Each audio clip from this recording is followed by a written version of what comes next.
Hello dear students, last lecture में हमने पढ़ा कि परमाणु के तीन मूलभूत कण होते थे, इलेक्ट्रॉन, प्रोटॉन और न्यूट्रॉन। लेकिन बेटा मैंने आपको वहां पे एक चीज बताई थी कि परमाणु में तीन कणों के अतिरिक्त भी कुछ अन्य कण खोजे जा चुके हैं, जिनको हम एक क्या करते हैं बेटा, टेबल से पढ़ते हैं। देखो मैंने एक टेबल बनाई जिसमें पहले इसमें तो हमने पार्टिकल्स का नाम लिख दिया है, दूसरा उसका प्रतीक आवेश और तीसरा उसका क्या है बेटा, खोजकर्ता। कण तो मैंने लिख दिए, टाइम बचाने के लिए आपको मेन चीज होती है बेटा आपके पास यहाँ पर उसका प्रतीक क्या है, उसकी खोज किसने की, कब की, ये चीजें क्या हो बेटा हमें पता होनी चाहिए। तो देखो यहाँ पर पॉजिट्रॉन होता है बेटा, न्यूट्रिनो होता है, एंटी प्रोटीनो होता है, म्यू मैसोन होता है, पाई मैसोन होता है। तो ये कण है, इनके अलावा बेटा और भी अतिरिक्त कण हो सकते हैं, क्योंकि समय समय पर क्या है, नई नई खोजें होती रहती है। ठीक है बेटा, अब देखो हम आगे बढ़ते हैं। सबसे पहले कि पॉजिट्रॉन ये होते क्या है बेटा, पॉजिट्रॉन जो कण होते हैं परमाणु में इलेक्ट्रॉन के तुल्य कण होते हैं बेटा। इलेक्ट्रॉन के तुल्य मतलब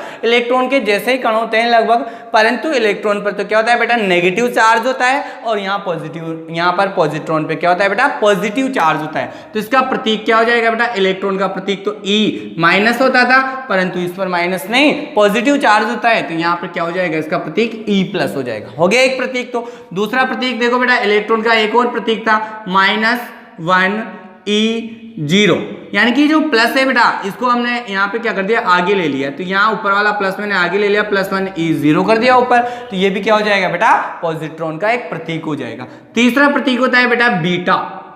जो बीटा होता है, बी को लंबा कर देते हैं खींच के, तो बीटा हो जाएगा बेटा। इस बीटा में भी क्या होगा, यहाँ पर पॉजिटिव चार्ज लगा देंगे ऊपर, तो ये भी क्या हो जाएगा बेटा, पॉजिट्रॉन का प्रतीक होता है। तो पहले मैं आपको प्रतीक बता दूं, फिर मैं आपको खोजकर्ता बता दूंगा बेटा। अब देखो न्यूट्रिनो की बात करते हैं बेटा। न्यूट्रिनो जो वी लिखते हो ना बेटा आप यहाँ पर वी, इस वी को थोड़ा सा लंबा कर दो तो क्या हो जाएगा, यहाँ पर न्यू हो जाएगा, न्यू बोलते हैं इसको। ठीक है, तो यहाँ पर 0 इसका क्या है बेटा, ये और ये 1, ये क्या हो जाएगा, इसका प्रतीक होता है। एंटी प्रोटीनो, एंटी प्रोटीनो क्या होते हैं बेटा, ये प्रोटॉन के तुल्य कण होते हैं। तो प्रोटॉन के तुल्य होते हैं तो प्रतीक क्या लिख दिया बेटा हमने, पी, परंतु प्रोटॉन पे तो बेटा पॉजिटिव चार्ज होता है, और इस पर पॉजिटिव के स्थान पर क्या होता है, नेगेटिव चार्ज होता है। ये थ्योरी है हमारी, थ्योरी की जगह पर नहीं, इसी में पढ़ रहे हैं बेटा शॉर्टकट में। आगे देखो मैसोन कणों की बात करते हैं बेटा। दो प्रकार के हैं, म्यू और पाई मैसोन। म्यू में क्या है बेटा, जैसे ये यू होता है ना, छोटा वाला यू, इसको यहाँ से थोड़ा सा लंबा कर दो खींच के, तो म्यू हो जाता है ये। ठीक है, तो इसको क्या बोलते हैं, म्यू। मैंने आपको समझाने के लिए क्या है, हिंदी में लिख दिया बेटा म्यू। ठीक है, तो ये म्यू बना दिया बेटा हमने। दो प्रकार के हैं ये, धनावेशित और ऋणावेशित। तो इसका प्रतीक क्या हो जाएगा, म्यू ही रहेगा बेटा। धनावेशित है तो ऊपर प्लस लगा देंगे, ऋणावेशित है तो माइनस लगा देंगे। ठीक है बेटा, इसके बाद पाई मैसोन की बात करते हैं बेटा। पाई मैसोन, इन सबके प्रतीक क्या होंगे बेटा, पाई, तो इनके प्रतीक क्या हो जाते हैं, पाई। परंतु अगर बेटा उदासीन है तो 0, धन आवेशित पाई मैसोन है तो पॉजिटिव, पाई पॉजिटिव, और ऋणावेशित है तो पाई नेगेटिव। इनका क्या हो जाएगा बेटा, यहाँ पर प्रतीक हो जाएगा। प्रतीक बना लिए। अब बेटा हमारे पास एक मेन चीज आती है, हमें खोजकर्ता याद रखने होते हैं, क्योंकि जब कंपटीशन में क्वेश्चंस पूछे जाते हैं ना बेटा, तो वो क्या होता है, ऐसे नहीं पूछता कि पॉजिट्रॉन का प्रतीक क्या है, ये भी पूछ ले तो पूछ ले, परंतु क्या होता है, वो खोजकर्ता किसने की, कब की, ये चीजें क्या होती है हमें भूल जाते हैं, और हम कंपटीशन में क्या कर सकते हैं बेटा, गलत कर देते हैं वहां पर। तो वो चीजें हमें क्या है, सीरियल नंबर से और अच्छे से याद रखनी। तो पहले तो आपको ये कण याद करो बेटा लाइन से। लाइन से कैसा है, पॉजिट्रॉन, न्यूट्रिनो, एंटी प्रोटीनो, म्यू मैसोन, पाई मैसोन। हो गया बेटा, जिसमें आपको याद हो जाएगा। देखो बेटा यहाँ पर पॉजिट्रॉन और न्यूट्रॉन दो की, तो मैं आपको एक ट्रिक बता देता हूँ। जैसे माना कि मैं हूँ, ठीक है, आपके सामने मैं बैठ जाऊं और मैं पाव भर क्या खा लूँ, बेसन की बर्फी खा लूँ माना कि, ठीक है, तो आप क्या कहोगे कि यार सर ने उस दिन क्या है, पाव भर बेसन की बर्फी खाई थी ना। तो वैसे ही इस चीज को आप किस पे ले लो, कोई दूसरे व्यक्ति पे ले लो। एंडरसन नाम का कोई व्यक्ति है बेटा, ठीक है, नाम क्या है व्यक्ति का, एंडरसन। मैं लिख देता हूं बोर्ड पे, ये एंडरसन नाम का व्यक्ति है। इसने क्या किया है बेटा, सन 1932 में, अपन एक उदाहरण देंगे, जैसे कोई मिलेगा, कोई एक आदमी मिला था हमें यार एंडरसन नाम का 1932 सन में, और उसने क्या किया, हमारे सामने पाव भर फर्मी खा ली अकेले नहीं। तो एंडरसन ने क्या किया बेटा, पाव भर, तो पाव भर से अपन पावली बना लेंगे, पावली। ठीक है, और यहाँ पर क्या खाए, फर्मी, तो ये फर्मी लिख दिया बेटा हमने। तो यहाँ पर सन अपन को एक याद रखना है कि एंडरसन नाम का व्यक्ति मिला था उस 1932 में बेटा, उसने पावर फर्मी खाई। तो ये 3 वैज्ञानिक हमें याद हो गए। देखो पॉजिट्रॉन का क्या है बेटा, एंडरसन 1932 में खोज की, और न्यूट्रॉन की खोज पाउली और फर्मी ने की। अब सन याद नहीं रखने बेटा, इसके जस्ट बाद वाले हो जाएंगे। तो 1932 याद रख लिया हमने, 1933 में इसने की, और 1934 में बेटा किसने की, फर्मी ने की। हो गया क्लियर। अब देखो एंटी प्रोटीनों की हम बात करते हैं बेटा। एंटी प्रोटीनों की खोज करने वाला वैज्ञानिक था वेगलैंड। 2 वैज्ञानिक थे बेटा यहाँ भी, पहला वैज्ञानिक था वेगलैंड, ठीक है, और दूसरा वैज्ञानिक था बेटा हमारे पास यहाँ पर कैम्बुरलैन सुगरी। कैम्बुरलैन सुगरी दूसरा वैज्ञानिक था बेटा। अब देखो हमें दोनों वैज्ञानिक तो हम याद रख लेंगे बेटा, परंतु हमें एग्जैक्ट सन भी अगर याद रखने हैं तो सन भी लिख लो यहाँ पर। ये तो था बेटा 1955 में, और इसने खोज की 1956 में। एक साल का डिफरेंट है, दोनों सन इजी गोइंग में आपको याद हो जाएंगे, ठीक है। अब बेटा हम आगे बढ़ते हैं, मैसोन की खोज की बात करते हैं। मैसोन की खोज करने वाले 2 वैज्ञानिक थे। जो धन आवेशित मैसोन है बेटा, इसकी खोज तो की थी युकावा नाम के वैज्ञानिक ने, ठीक है। किसने की बेटा, धन आवेशित मैसोन की खोज तो युकावा नाम के वैज्ञानिक ने की थी यहाँ पर 1935 में, ठीक है। और यहाँ इसकी खोज की थी बेटा एंडरसन नाम के वैज्ञानिक ने की थी, और यहाँ 35 है, इसके 2 साल बाद की थी बेटा। तो हम क्या कर देंगे, 1937 कर देंगे, ठीक है। यहाँ पर हम आगे बढ़ते हैं, मैसोन की बात करते हैं। कौन सा वाला, पाई मैसोन। पाई मैसोन की खोज करने वाला वैज्ञानिक है बेटा पोवेल।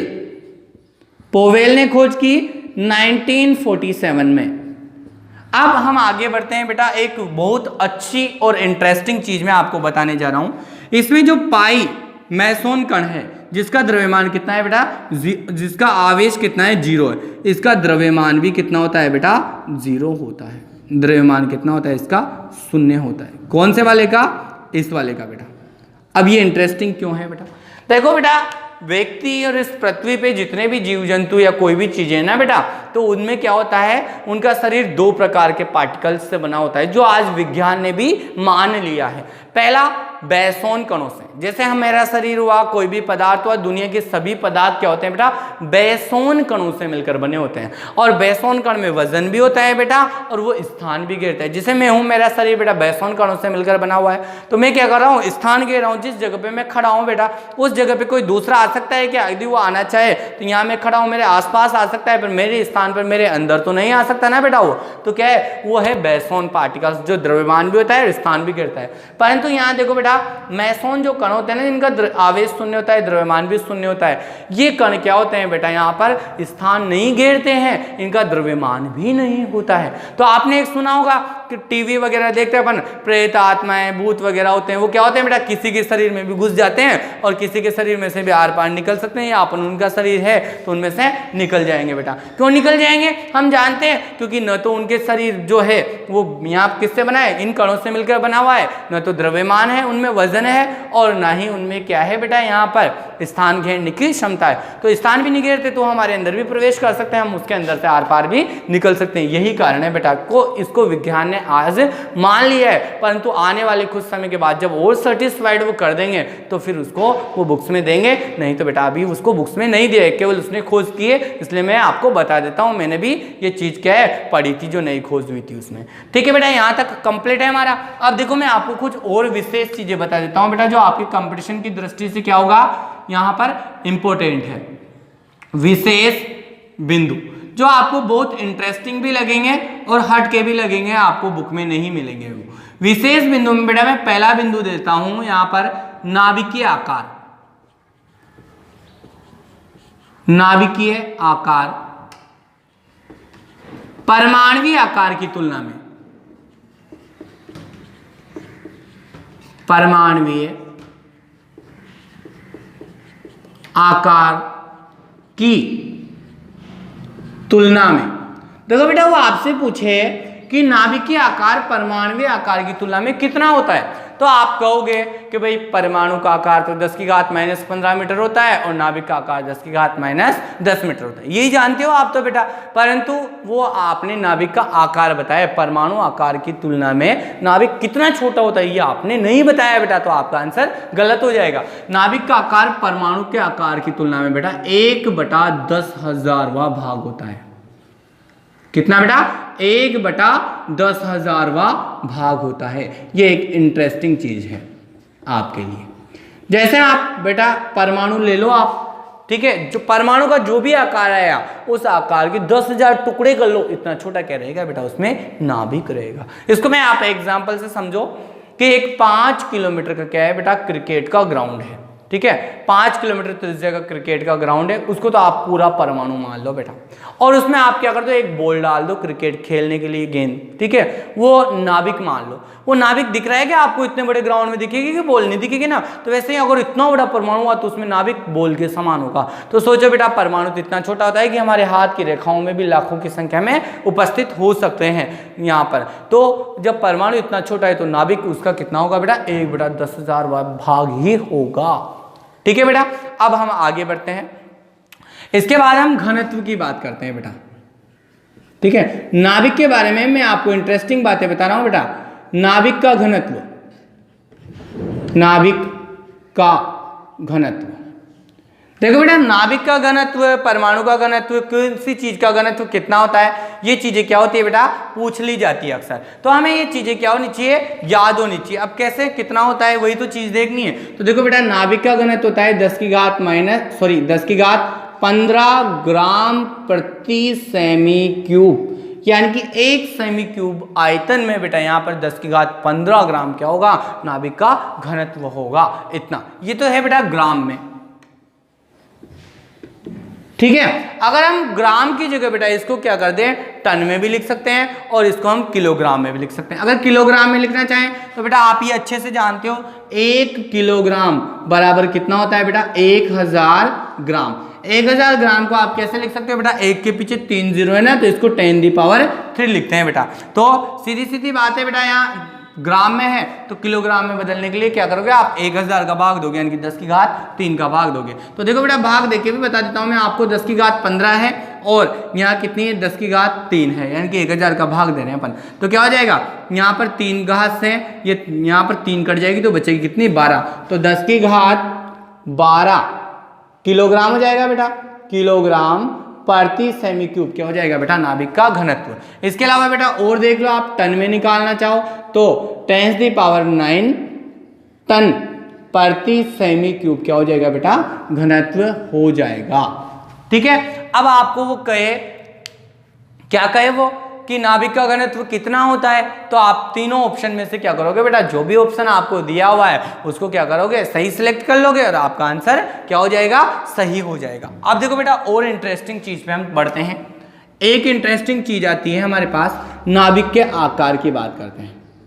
नाभिक का आकार किसमें मापते हो बेटा आप? मीटर में मापते हो ज्यादातर, 10 की घात -10 मीटर होता है, गलत है वो। नाभिक का आकार हमेशा बेटा फर्मी में मापा जाता है। किसमें? फर्मी में मापते हैं। मापने की इकाई तो फर्मी है, परंतु बेटा उसको बुक में क्या करता है? वो मीटर में देता है। क्यों देता है? उस चीज को बेटा आपको क्या करना है, यहां पर समझना है। 1 फर्मी बराबर, देखो समझना है बेटा, 1 फर्मी बराबर होता है 10 की घात -15 मीटर।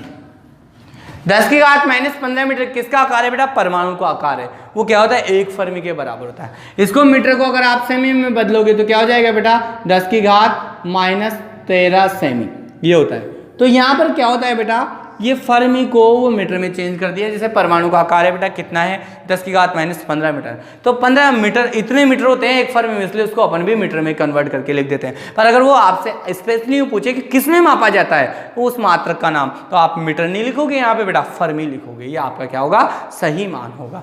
इसके अलावा बेटा हम आगे बढ़ते हैं। देखो परमाणु का आकार कितना होता है सब जानते हो, पढ़ा है आपने बेटा 10वीं में भी।